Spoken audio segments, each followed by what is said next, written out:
Live from the 607 is the ODPH Entertainment Edition, where we're talking movies, comics, TV, and more. Why don't you join in the conversation? Hashtag ODPH. Here we go.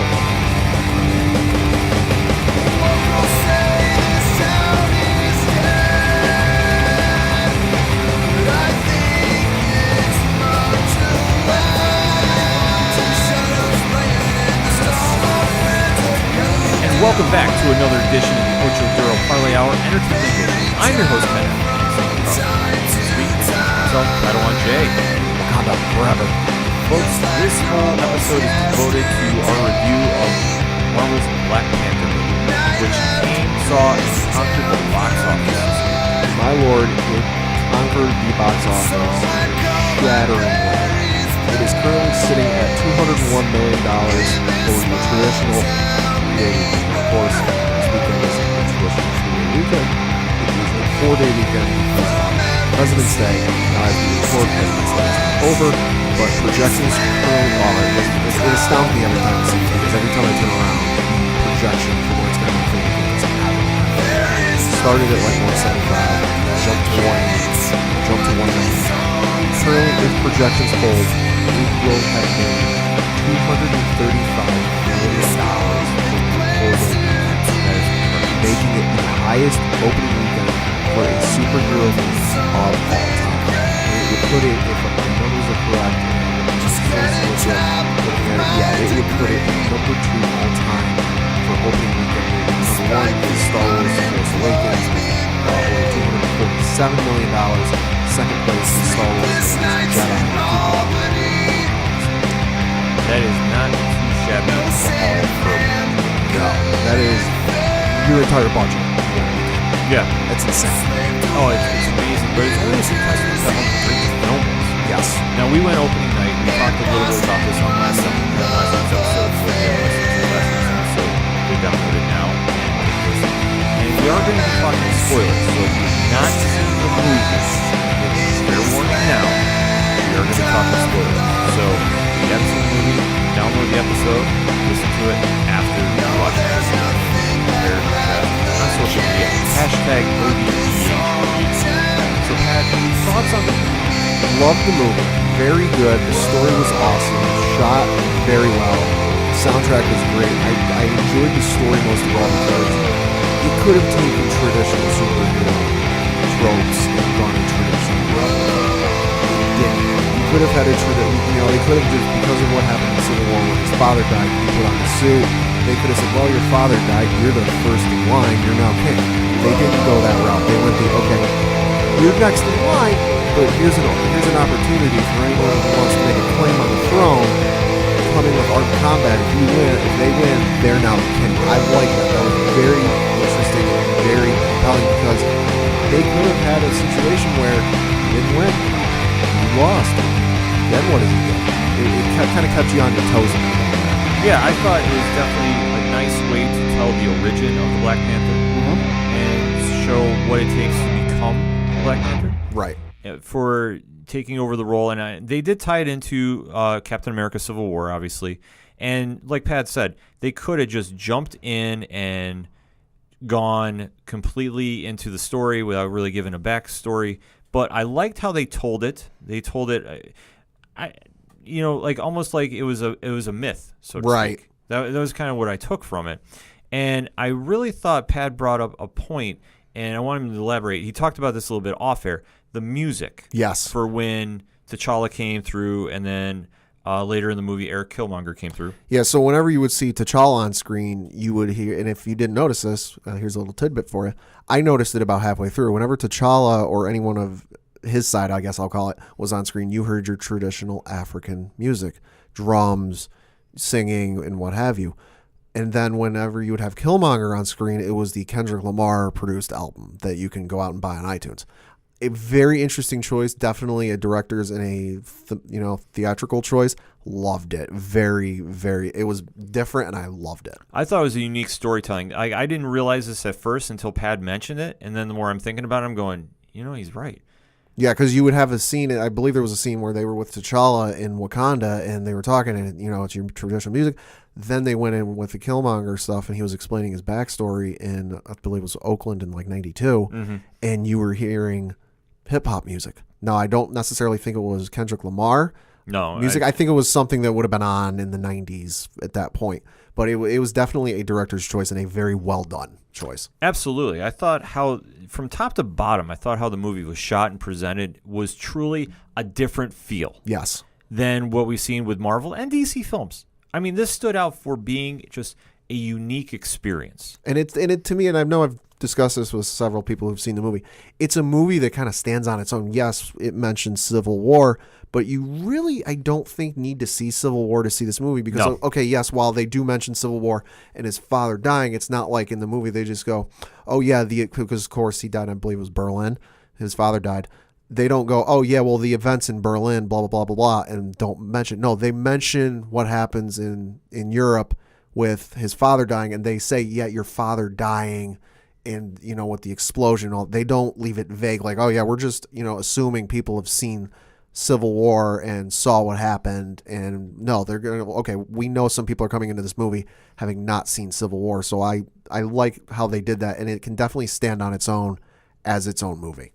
Yeah, I thought it was definitely interesting of, you know, how they shot it.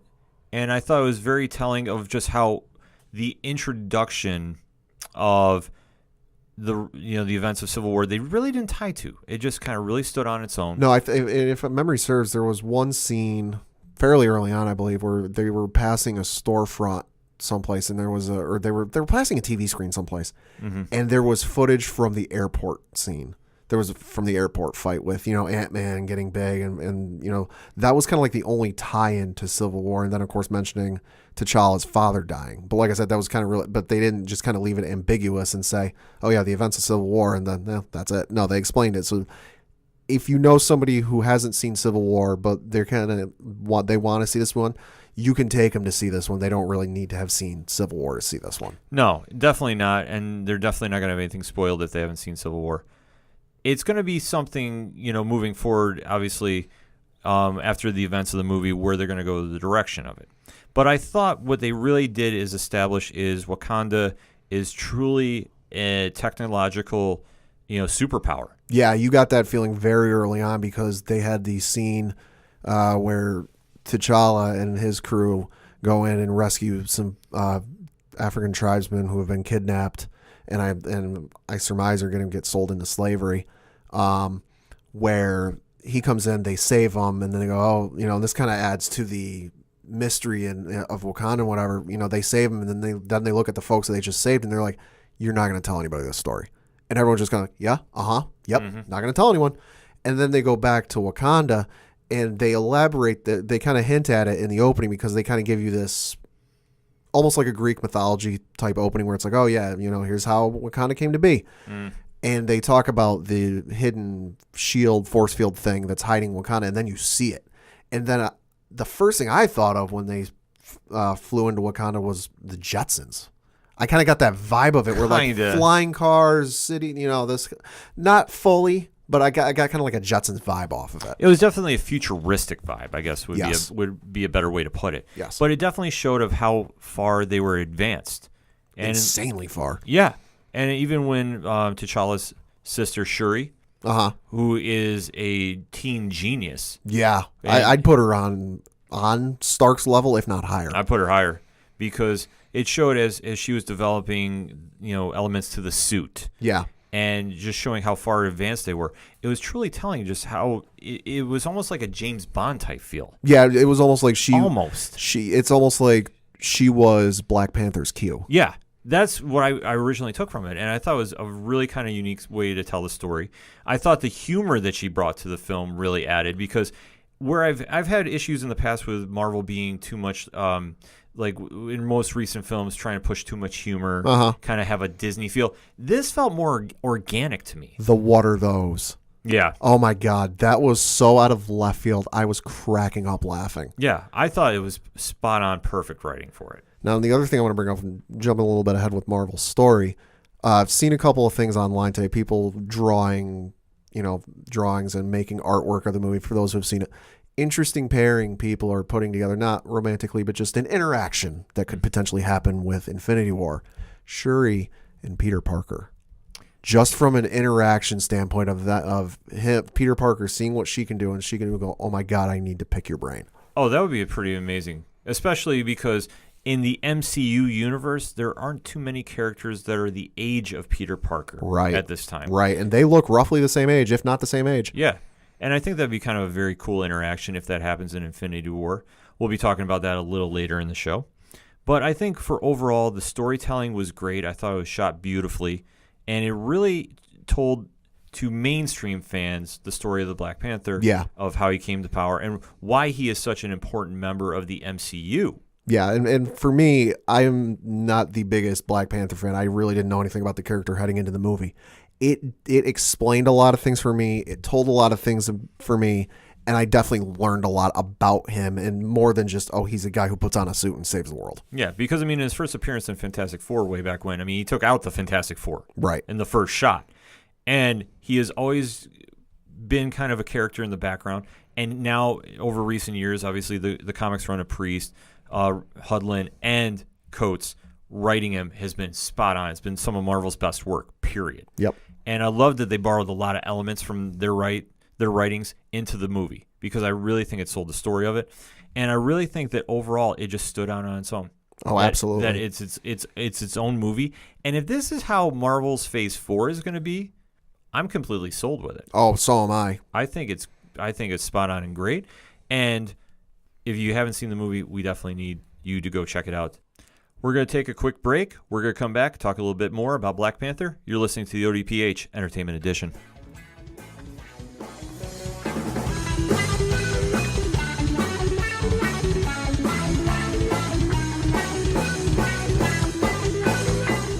Hey, I'm Mike Paffey from Rye Bread, and you're listening to the ODPH.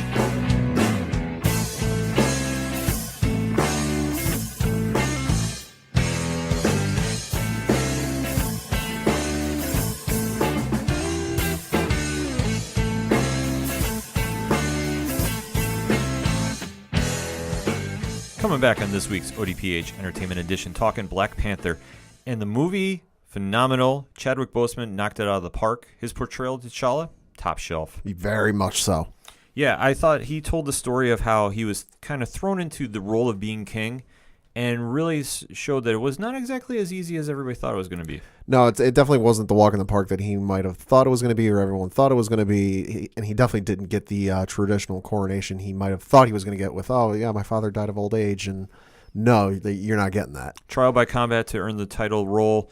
And once he earned it, the king had some definite challenges ahead of him. Absolutely. I thought the villains, or the antagonists, I guess is the better word for the movie, were great. Yeah. Michael B. Jordan as Eric Killmonger. My goodness. The best Marvel villain that they have ever done in the MCU. I said on last week's episode, I thought it was going to be up there. I heard the reviews that it was going to be like the closest you're going to see to a Heath Ledger Joker. In my opinion, yes. Because his character was multi-layered. The reasoning of why he was trying to take the kingdom of Wakanda as his made perfect sense. Yeah. And I really thought he demonstrated how he was the perfect antagonist to the role. Absolutely. Now, I have to sit on it and kind of just state it. If he's definitely in the top 3 for me, but I might have to see the movie a few more times and sit on it and let it think before I make that call. I will agree with you. One of their best villains they've had ever. And he absolutely was their version of Heath Ledger's Joker. When he came and challenged T'Challa to combat and then won, and then he makes the choice of, oh, we're not keeping this. We're going to send out our technology for uses I want. And there were a few people who kind of put up, oh, do we really? Oh, we don't really. No, you're doing it because I'm king. I said so. Yeah, he definitely commanded the role. I think from when he first appeared on screen in the museum. And I think just of how his demeanor was, you definitely knew he was a force to be reckoned with. And it was all, and I know we keep going back to Heath Ledger's Joker. It was a Joker-like moment where he kind of walks in and he's playing the intellectual. Oh yes, no, this is from this period, and it's from this group of people. No, it's from that, and then he just goes, yeah, we're taking it. Yeah, And I think he just asserted himself in the role of the antagonist, and you understood his motives. I thought they did a very good job of portraying him as a sympathetic character because you understood why he was doing this. Right. It wasn't, like, I know this is going to be kind of a weird comparison, but when you're saying, like, with Thanos, who just wants to conquer the world and, for whatever he's doing. Yeah. Nah, he was doing this just to take back what he thought was rightfully his. I just thought of something in my head. It is almost like a Daenerys in Game of Thrones, so to speak. It's something that he feels rightly his that was taken away from him, and he is coming to take it by force. Yeah, and I thought it was very telling of how he was doing this by any means necessary, because as you see throughout the film, Andy Serkis is playing Ulysses Klaue, who is traditionally known as one of Black Panther's main villains. Right. And I thought when they were kind of working together and then Killmonger he took him out, which I was kind of shocked to see that he was actually going to get killed off in the film. Yeah, that was a little bit surprising, but I mean, you know how comics are. Does anybody ever stay truly dead? No, and that's going to be the question coming to the sequel, if he actually does. But I think the fact that he took out everybody that was connected to the initial heist of the plan, then I thought it was like, wow, I mean, he has really proven that anybody is expendable as long as he's reaching his goal. Yeah, and the Marvel's showed, the thing I can give an example of, Marvel showed Agent Coulson getting stabbed on screen, the traditional movie trope of, unless you see him die on screen, they're not really dead. Well, Marvel doesn't hold that. If they die on screen, then they could bring him back. No, and I thought it was kind of telling too, because especially when later in the film you see that Killmonger gets killed, so to speak. Right. I was kind of very puzzled by that. And that's probably the only thing I really didn't like about the film, is you have such a dynamic villain, yet we're making him one and done. Why? I don't know how they would work this out. I don't think it's going to be a one and done, but to me, it was his story, his character's progression. He went from being this kid who grew up in Oakland, California, to all he knew, he's just this kid who from Oakland, California. There's nothing different from him than anything else. He's just playing basketball with his friends. To, I'm from this hidden nation on Earth that nobody really knows anything about, and everything. And he in that scene, he was what, 9 or 10? Something like that. He was very young. Younger, I think. To being I'm all of a sudden different from everyone else, and my father was just killed in front of me, in front of my eyes, and I start digging into the past and finding out where I'm from. I want to get it back to, you see at the end where, Black Panther, T'Challa had every right to just kill him and do the superhero walk away. But he took the higher road, and he crouched there with them as they watched the sunset.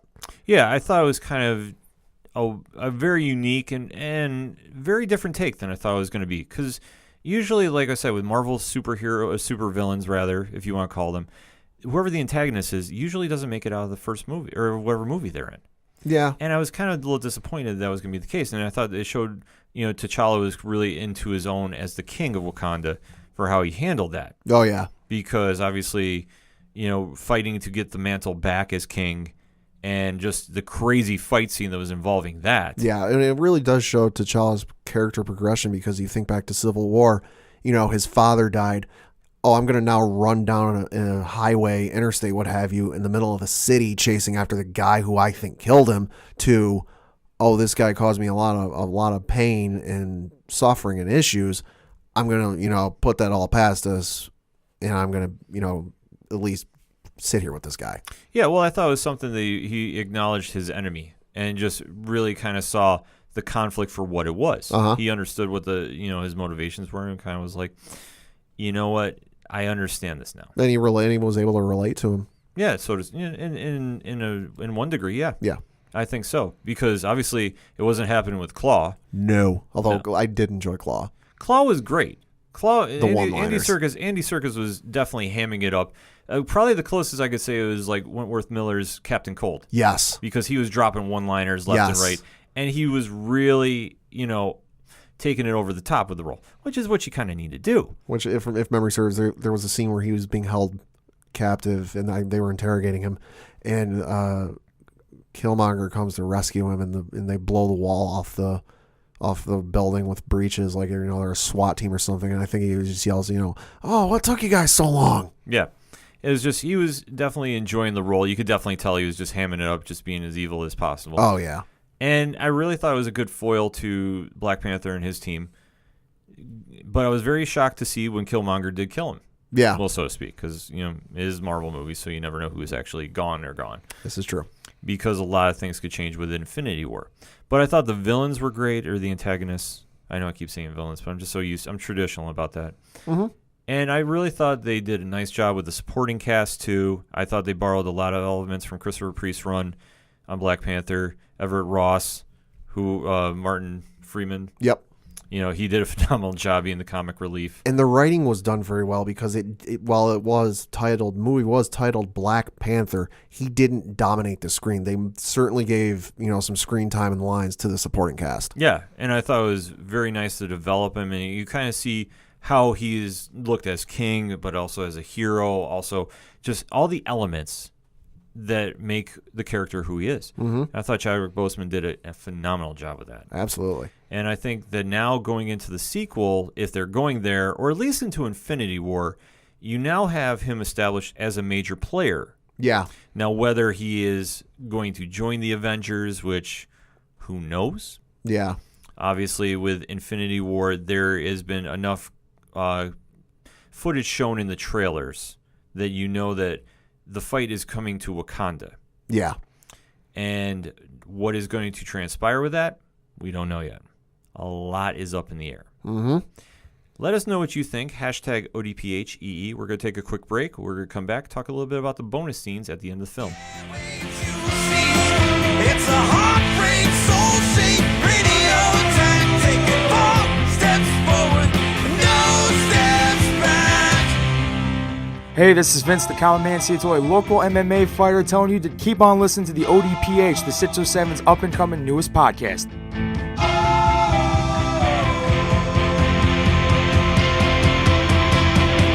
We knew right where we'd be, floating on the airwaves, you see. It's a heartbreak, soul-shaped radio attack. Taking 4 steps forward and no steps back.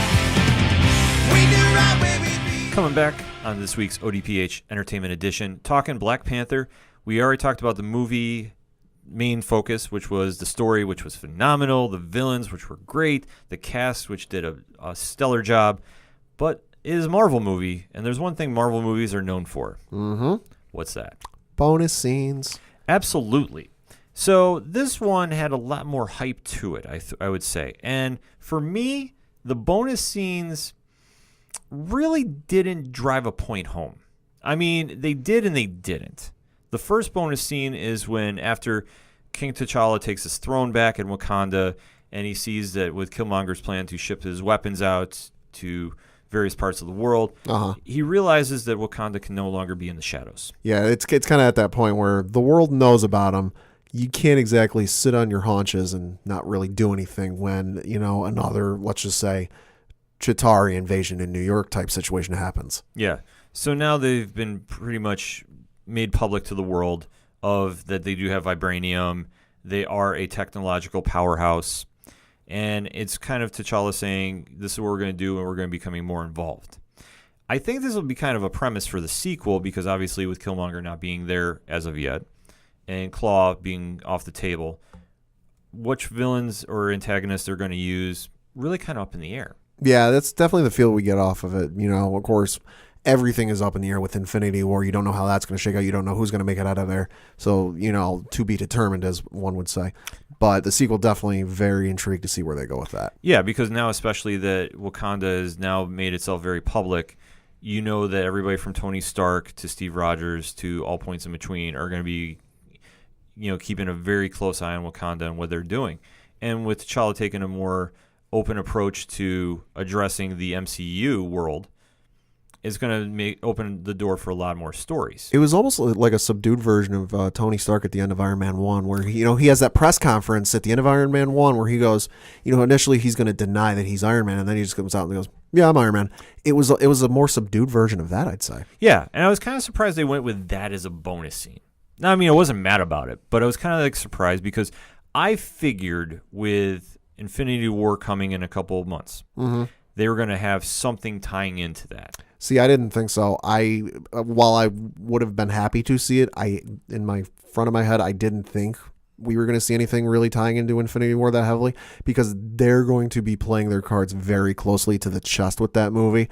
And it would not surprise me that any more promotional material you see out of that movie, be it more trailers, ads, you're going to see the same scenes recycled over and over, because they're really not going to give you anything for that movie in terms of giving you hints at what it's going to be about. Yeah. And with that being said, though, I still thought they were going to do something. I mean, obviously, maybe I was going to say you'd see like the last Infinity Stone somewhere in Wakanda. I know a lot of people thought they were going to see that. That's what I was banking on. I thought so, but I think it's there, because why else would you see the Infinity War trailer?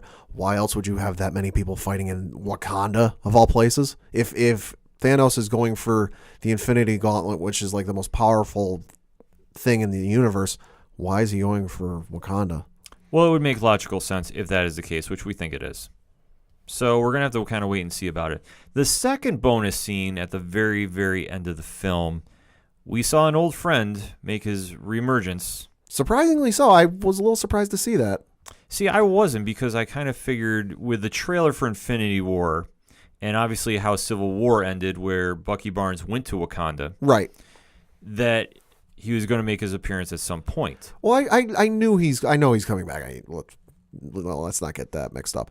I was surprised to see him at the end of Black Panther, because, I figured what might happen with Bucky is you would get to Infinity War, you'd have some sort of lead-in main battle, and then you would have Cap go to Wakanda and go, listen, is there any update on Bucky? Well, funny you should say that.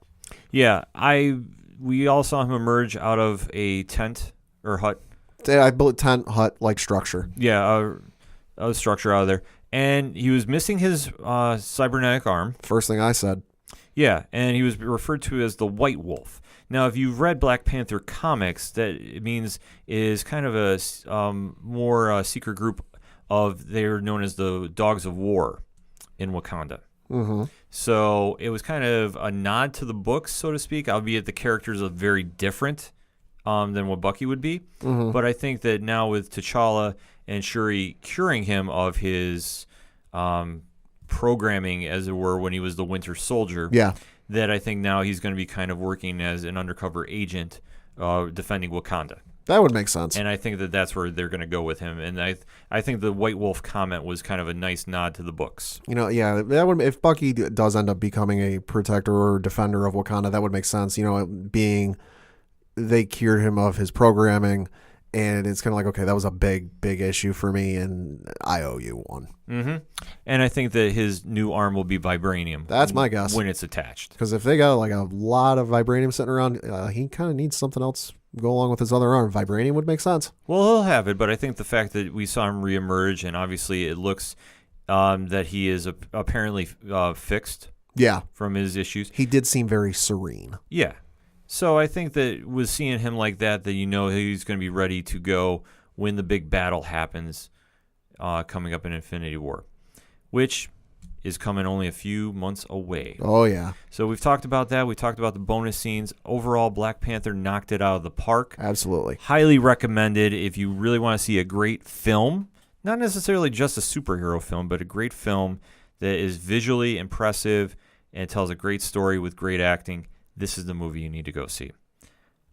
We're going to take a quick break. We're going to come back, close out the show with saying what we think is going to happen now, post-Black Panther, heading into Avengers Infinity War. You're listening to the ODPH Entertainment Edition. It's a heartbreak, soul-shaped radio attack. Taking 4 steps forward, no steps back.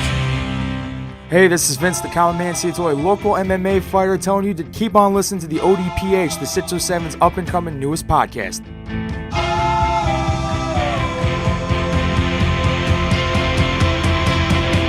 We knew right where we'd be, floating on the airwaves you see. It's a heartbreak, soul-shaped radio attack. Taking 4 steps forward and no steps back. We knew right where we'd be. Coming back to close out this week's ODPH Entertainment Edition with our thoughts post-Black Panther moving forward to Infinity War. I think for the MCU as a whole, things just got very, very interesting. Things were kind of status quo, as it were. You know, you've got your heroes running around, you got villains showing up, you know, the heroes take care of the villains, and I think things just got very interesting for the world because you have a new country come into play that is now going away from sort of isolationism to we're going to help the world out. And that it sounds like, it, you know, for the right cause and the right reasons, they will be willing to hand out some vibranium to those who need it. So I think in terms of, you know, for that some of that vibranium might get into the wrong hands at some point. And that some villain's going to get a hold of some, and that's just going to up the ante and make things a little more difficult for your heroes. I'm almost wondering, and this is just my theory about it, is now that Wakanda has now made itself open to the public as being, you know, recognized for the technological advanced city that it is, I'm almost wondering if that's how Thanos picks up that the gem is in Wakanda, that the shield is down now, so to speak, and he somehow can sense that it's there. Because right now we have Tony Stark and Captain America. Steve Rogers are still at odds. Steve Rogers is on the run, as is most of his team. Thor, coming off Ragnarok, is with the rest of what's left of Asgard, but Thanos is right there to greet them.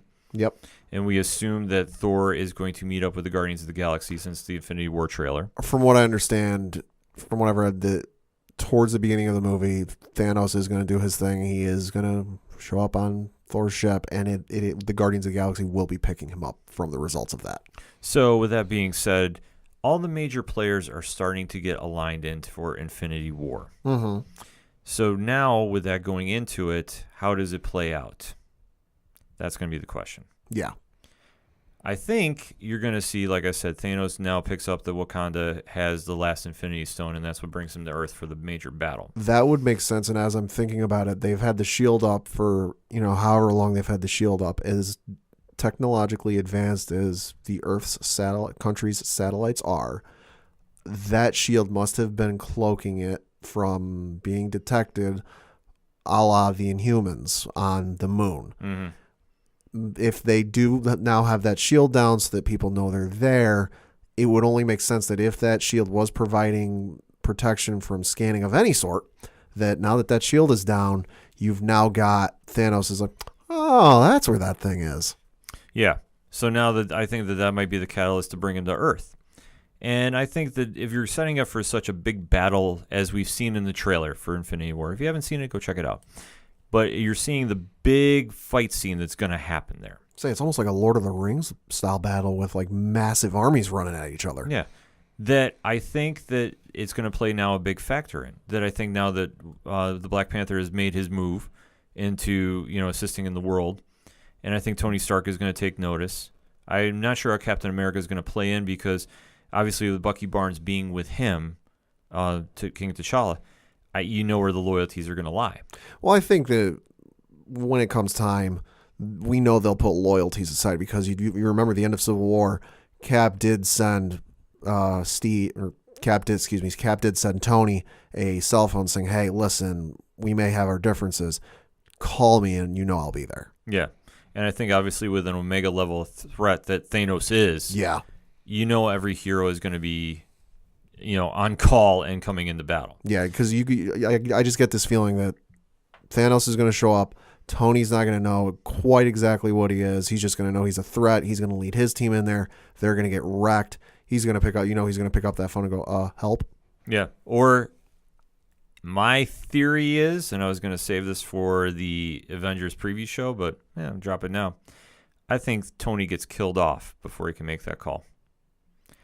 I think that if you notice the fight scene in Wakanda, and correct me if I'm wrong, you don't see Iron Man running with Cap. This is true.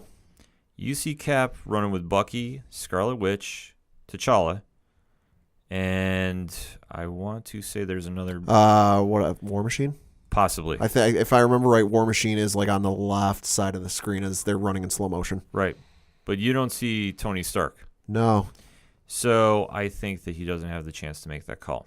See, I think I agree with you. I do think Tony is going to die in the film. I wasn't sure when. I don't think it'll be before he can call Cap. I think what's going to happen is he will call, he'll fight Thanos. he'll lose. He'll kind of pull his forces back, call Cap, and then when he thinks it's safe, he thinks Thanos isn't really doing anything. He's waiting for Cap and his crew to come in and back him up. Thanos is like, yeah, I'm not. I've seen this before. I'm not going to wait on my haunches. I'm going to go get him now. Mm-hmm. And he will get him before Cap can get there, and Cap will find out, and that'll give him all sorts of motivation that he didn't need. Yeah, which I think you're going to need, obviously, if Thanos does get the Infinity Gauntlet by the end of this, where does that go for the rest of season or Phase 4? Right. Because obviously, there is going to be a Black Panther 2, and rightfully so. Where they go with the sequel is anybody's guess. Yeah. Because I think he's going to play a major factor in the Avengers movies moving forward. Will he join the team? Debatable. I think he's going to be a call me if you need me type situation. Well, typically like he is in the comics. It's like because he is a king of a country. It's not like he can be hanging out in Avengers facility in upstate New York. No, and that's why I don't think he would. But it's hard to say because you never know how the movie's going to shape out. Right. Because the only thing we know about Phase 4 is there is a Guardians of the Galaxy 3 on slate. Yep.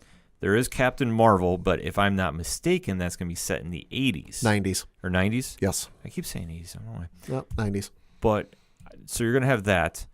It has been heavily rumored, and I did not read this officially, but Black Widow has been greenlit. I have read the same thing. Other than that, what else is on the slate? But nothing they're really saying. Of course, the whole Fox Disney deal is still pushing through. Yeah, we're not even going to address that because that could swerve a lot. Yeah, that could all of a sudden do Control-A-Delete on Phase 4. Yeah. So that going forward, what happens for the sequel? Now, it could be that Black Panther does reform the Avengers. I mean, that would be something. Yeah. Because obviously, if you don't have Tony Stark, hypothetically saying you don't have Steve Rogers too. Well, and Thor is going to bow out because Chris Hemsworth has said he is no longer playing Thor unless it's a really good story after Avengers. And it could. I mean, they do have material to work with, but it's never. Who knows what could happen? But if you hypothetically take those three out of the equation, they're big hitters. Who else is next up to deck? Boy, I don't know. You'd have to say Black Panther. You'd have to say Hulk. Yep. You'd have to say Bucky. Bucky would take the mantle of Captain America like he does in the comics. Which was hinted in Winter Soldier. Mm-hmm. And that would make perfect sense. Yeah. But then you kind of have to see, okay, who else is on the team? I wouldn't be shocked if maybe Black Panther 2 has something to do with the Avengers. Mm-hmm. But I also wouldn't be shocked if it was his own standalone story. That maybe you have Killmonger come back somehow. Or you have another villain step up from the shadows. See, I think the sequel to Black Panther, they don't try and reinvent the wheel. I think it will be a Black Panther-centric film. You won't really have a lot of superhero tie-ins because if it ain't broke, why fix it? I agree. I fully agree. Folks, we can't stress enough. If you have not seen Black Panther, you need to go see it. If you have seen it, you should go see it again. Yes. It is by far one of Marvel's best, if not the best film they have done since they decided to establish the MCU. It is high quality storytelling from top to bottom. It is visually impressive. There's little stuff that you can find no matter how you watch it. The acting is great. If you want to see great antagonists, go for it. If you want to see a great hero rise and take his role as king, go see it. If you want to see a great supporting cast, go see it. What's my moral? Go see it. Go see it. Folks, that's all we have for this week on this edition of the ODPH Entertainment Edition. We'll see you next time.